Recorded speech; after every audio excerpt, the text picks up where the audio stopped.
శ్రీమాత్రే నమః. శ్రీమద్ బాలా త్రిపుర సుందరి దేవియే నమః. శ్రీమద్ బాలా త్రిపుర సుందరి దేవి నవరాత్రులలో భాగముగా ఈరోజు 8వ రోజు అమ్మవారు కాళరాత్రిగా దర్శనమివ్వబోతున్నారు. అమ్మవారు కాళరాత్రి పూజ వలన అకాల మృత్యుభయ నివారణ, వ్యాపార అభివృద్ధి కలుగుతుంది. అదేవిధంగా 7 సంవత్సరముల కుమారి పూజ, 7 సంవత్సరముల కుమారిని చండిక అంటారు. ఈ 7 సంవత్సరం బాలిక చండిక ఈమెను పూజించటం వలన సంపద, పుత్ర సంతానము, అన్ని రకముల కోరికలు, యుద్ధమున వ్యవహారణ జయము మొదలైనవి ఫలితములు కలుగును. ఇక ఈ సప్తమి, అష్టమి, నవమి ఈ 3 దినములలో నవరాత్రి దీక్ష చేయలేని వారు దీన్ని త్రిరాత్ర దీక్షగా చేయటానికి విశేషంగా చెప్పబడి ఉన్నది. మొదటి రోజు సప్తమి మూలా నక్షత్రము, సరస్వతి పూజ. విద్యార్థులు అమ్మవారిని చక్కగా ప్రార్థన చేసుకొని తెల్లని పుల్లు, తెల్లని పదార్థములు నైవేద్యంగా సమర్పించినట్లయితే అమ్మవారి యొక్క పరిపూర్ణ అనుగ్రహం వారికి కలుగుతుంది. అదేవిధంగా మరుసటి రోజు అష్టమి, దుర్గాష్టమి, మహిషాసుర మర్దిని స్వరూపము. ఈరోజు వాహన పూజలు, ఆయుధ పూజలు ఇటువంటివి నిర్వహించుకుంటాము. మనకున్న దుష్టి దోషములు నివారించడానికి ఇళ్లలో గుమ్మడికాయ కట్టుకోవడము, గుమ్మడికాయలు బలి ఇవ్వడం కూడా ఒక సాంప్రదాయంగా వస్తూ ఉన్నది. అదేవిధంగా 3వ రోజు నవమి, మహర్ నవమి అత్యంత విశేషమైన రోజు. ఈ నవరాత్రి దీక్ష చేయలేని వారు, ఈ త్రిరాత్రి దీక్ష కూడా చేయలేని వారు కనీసం ఏకరాత్రి దీక్షగా ఈ మహానవమి రోజు విశేషంగా అమ్మవారిని ఆరాధన చేసినట్లయితే నవరాత్రి దీక్షా ఫలితం వస్తుంది. కాబట్టి మహానవమి నాడు అమ్మవారిని అందరూ కూడా తప్పనిసరిగా ప్రార్థన చేయాలి. ఈ విధంగా ఈ నవరాత్రులు మనకు పూర్తి కాబోతూ ఉన్నాయి. శ్రీమద్ బాలా త్రిపుర సుందరి దేవి క్షేత్రంలో ఈరోజు విశేషంగా విద్యార్థుల కొరకు సరస్వతి పూజ కూడా నిర్వహించబోతున్నాము. యథావిధిగా వేద పారాయణలు, చండీ సప్తశతి పారాయణము, చండీ హోమము, కుమారి పూజ, ఉత్సవమూర్తికి ఉభయదాతలచే అభిషేకములు, సాయంత్రం పూట పల్లకీ సేవ, వేద స్వస్తి ఈ కార్యక్రమాలన్నీ కూడా యథావిధిగా కొనసాగబోతూ ఉన్నాయి. ప్రతిరోజు కూడా సాంస్కృతిక కార్యక్రమాలు కూడా ఎంతో అట్టహాసంగా ఈ దేవస్థానంలో జరుగుతూ ఉన్నాయి. ఆ జగదమ్మను అందరూ కూడా ప్రార్థించి దర్శించి ఆమె యొక్క అనుగ్రహంను పొందవలసిందిగా ప్రార్థిస్తూ ఉన్నాము. యాదేవి సర్వభూతేషు మాతృరూపేణ సంస్థిత. నమస్తస్యై నమస్తస్యై నమస్తస్యై నమో నమః. ఓం స్వస్తి.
वदन्धुर्वामः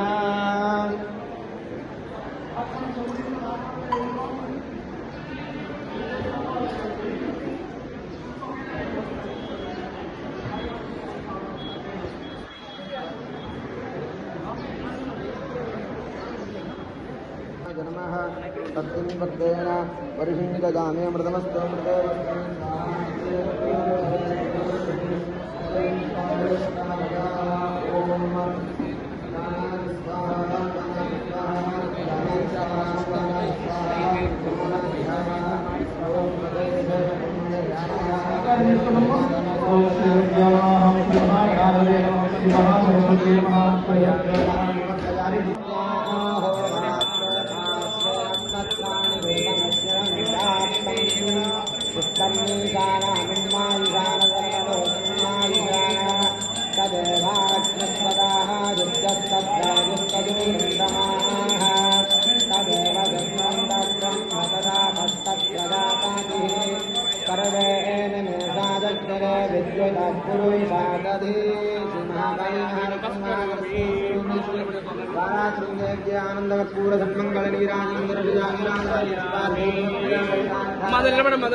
केशवाय स्वाहा नारायणाय स्वाहा माधवाय स्वाहा हस्तप्रक्षाल्य